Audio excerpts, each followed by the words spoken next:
Crystal, physical therapist. And I'm Amanda, physical therapist also. We're here today to talk to you about posture and good driving practices to help with reducing stress throughout your joints and keep you strong and a little more healthy. Yep, we're here to teach you how to sit properly, any stretches that you can do for your neck and your back, and just help your body feel good while you're on the road. Yes. Here we go. So the angle between Crystal's hips and her trunk is important because it helps reduce any strain to the low back, and then it also will translate up into preventing any strain in the neck as well. In this position, you want to have your back comfortably resting into the backrest of your chair. You want your shoulders to be able to rest back, and then you also want your head comfortably resting on the headrest. This is important because if you have your seat positioned too far backward, then it causes you to sit up and round your shoulders. Rounding your shoulders causes your head to fall forward, and it puts a lot of strain on really your whole back. It initially will strain your neck and your shoulders, but you can also notice that the low back will get strained as well. The next part that I want you to notice is the angle of your elbows. So you want your hands comfortably resting on the steering wheel. The bend in the elbow should be anywhere between 30 and 40 degrees, and you shouldn't have to reach forward. You should be able to still rest your shoulders gently back on the seat. If you're sitting too far back in the seat, your elbows are going to be extended really far. It causes your shoulders to round, which then also causes roundness in your neck. So again, just to review, you want to have a proper 90-degree angle between your hips and your trunk. You want your body resting on the backrest of your seat with your head comfortably on the headrest. You want your arms comfortably on the steering wheel with your elbows bent 30 to 40 degrees. If you have a history of low back pain already, and this is something that you struggle with, you can make a lumbar roll. So this is made simply with a household towel. You roll it up, you put some tape around it. So the purpose of this is really for proprioception. You want it to be placed in the small of your back, in the roundness of your back, and it helps to bulk up the seat a little bit and add additional support. This is only needed if you really struggle with back pain and you have history of back injury already, but this can be a helpful, simple tool to use while you're on the road. So with your head comfortably resting on the headrest, that you can turn your eyes, look at the rear view mirror, and that you can also turn and look out your side mirror without having to turn or overstrain your neck. You want this to be kind of like a swivel. That way you're not overstraining and overworking the muscles of your neck. The first seated exercise that I'm going to show you today is going to be for your neck. So these are called chin tucks or chin retractions. So with your head comfortably resting on the headrest, your goal is to tuck your chin and draw it straight back.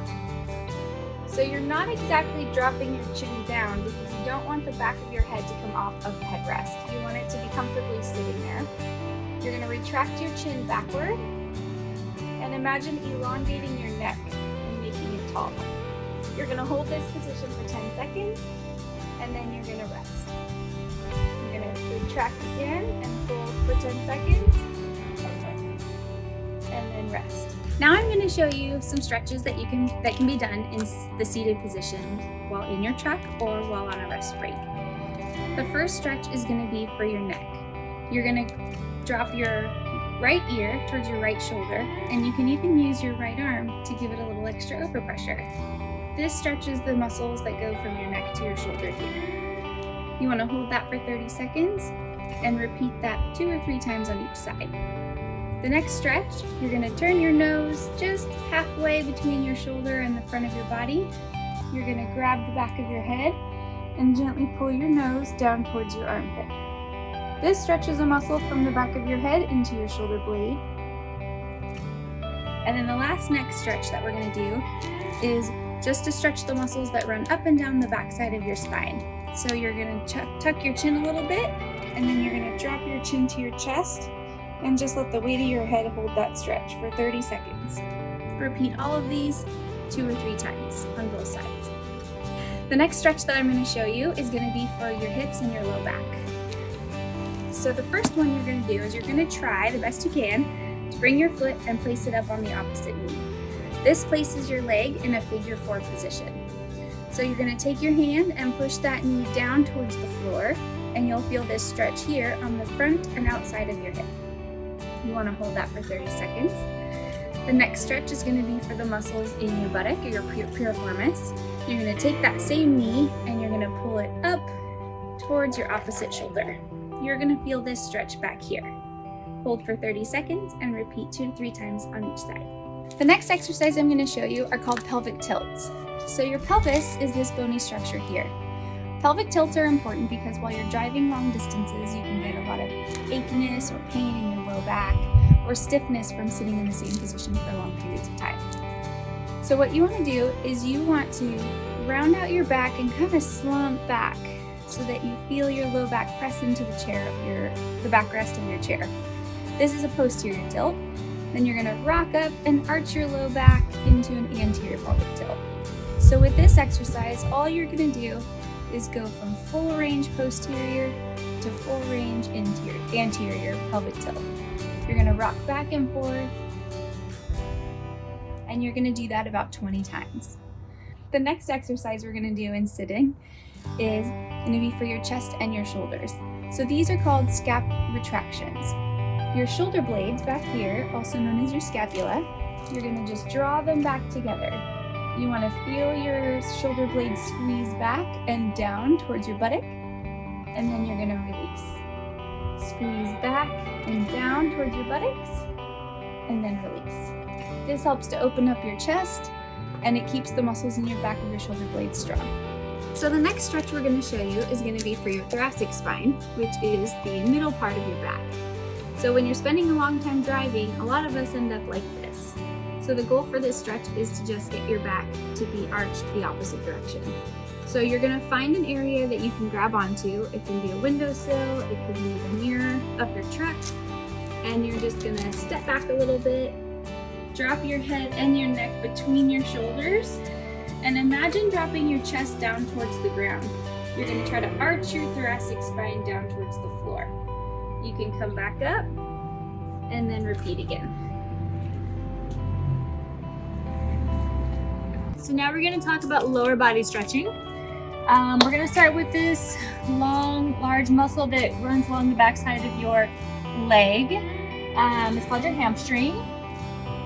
What you do to stretch this one, you're going to put your leg up and just kind of lean forward. You should feel a stretch all along the backside. And this is also kind of attached to the lower back, so it should help with back pain as well as leg pain and tightness. While you're up there doing your hamstring, just kind of bend your knee and come forward, and you should feel a stretch. Let me stretch the legs. You should feel a stretch right here.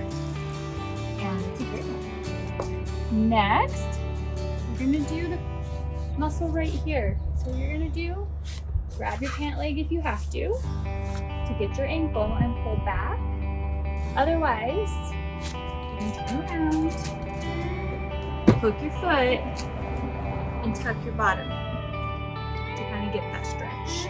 Should be right around this area. And the pec stretch. These muscles right here, I think we talked about earlier when you reach forward or your posture is not good and you're coming forward, these muscles right here get really short. A good way to stretch this out is just in the doorway of your car. You want like a 90-degree angle, lean into it. Should get a stretch right along here. You want to stretch your calves. So we're using these all day when you're going up and down this pedal of yours. So to stretch this out, you want to put your toe up and kind of lean in. You should feel this stretch right here on the back of your calf. Stretch. All stretches are 30 seconds long. Do as much as you can. So the next topic we're going to talk about is body mechanics. When you're bending down to check your tires or check the undercarriage of your truck, it's important that you bend properly. Your goal is to bend your knees to make sure that you're not overstretching and straining your back. So if you have to bend, you want to make sure that as much as you bend at your hips, you're bending at your knees as well. If that's too uncomfortable for you, then you want to maybe bend down and take a knee so that you can get a really nice view and protect your body. And then last but not least, for all of you long-haul truckers, we all know how it goes. You have a pre-trip check, a around your truck, you have a post-trip check, and then you have a 30-minute break every 8 hours. So use this opportunity to walk. It's good for circulation, it's good for moving your joints, it's just good for a lot of things, cardio health. Use your opportunities where you have them. Okay, thank you for watching. Thank you.